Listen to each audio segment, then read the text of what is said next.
All this reminds me of when I started all this palaver. When I was a kid, Father gave me a little box camera. He was a keen photographer himself, and I very rapidly became keen too. Then I grew up, of course, and in due course I went to Newcastle on Tyne for a job, where I met a Mr. Hirschfeld, who was a recently escaped refugee from Hitler's Germany and was now acting as an interpreter in the drawing office where I worked. That office unfortunately closed down. David Hirschfeld had to find himself a job, and I was out too, for that matter. I can't remember what happened to me, but he said, "I think I'm going to make canoes." And I said, and don't ask me why, because I just don't know, "If you're going to do that, David, I'm going to buy the first one you make."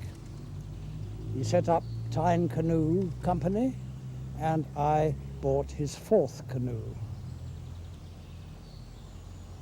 Then I became seriously ill, and the family kindly suggested they should give me a present as I got better, and I said I wanted a cinema camera.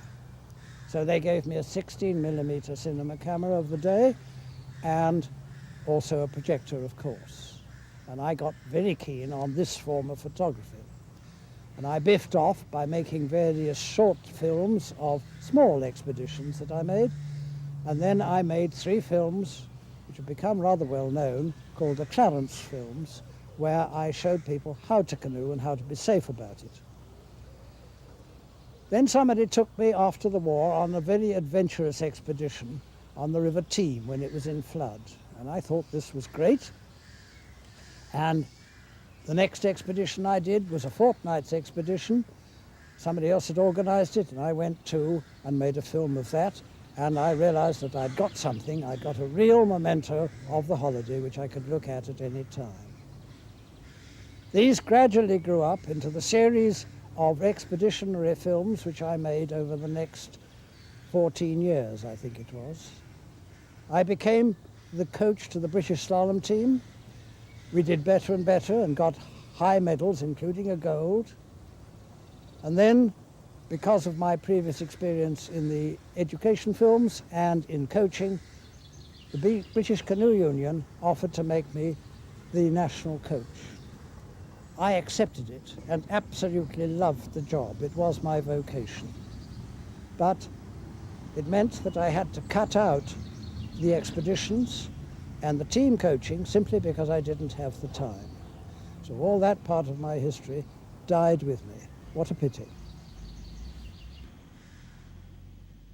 And so a trip down the River Spey with Mary and Paul Farrant, twins, assembling our folding canoes. Those are the only ones we had in those days.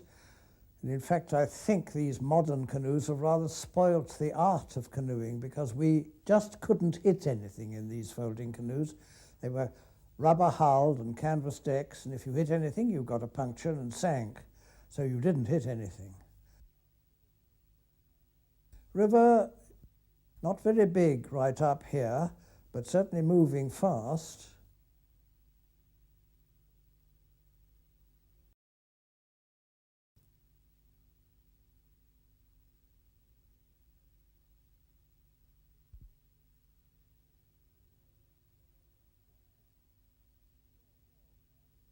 Lots of small lochs on the way down.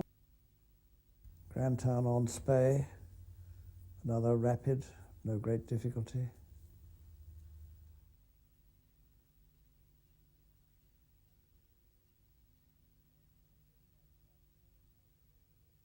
Nice easy paddling. The current of the river was taking us all the time.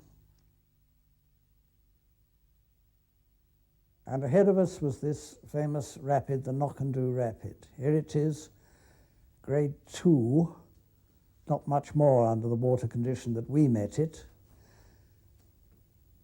Fairly heavy water, but not enough to make it any difficulty.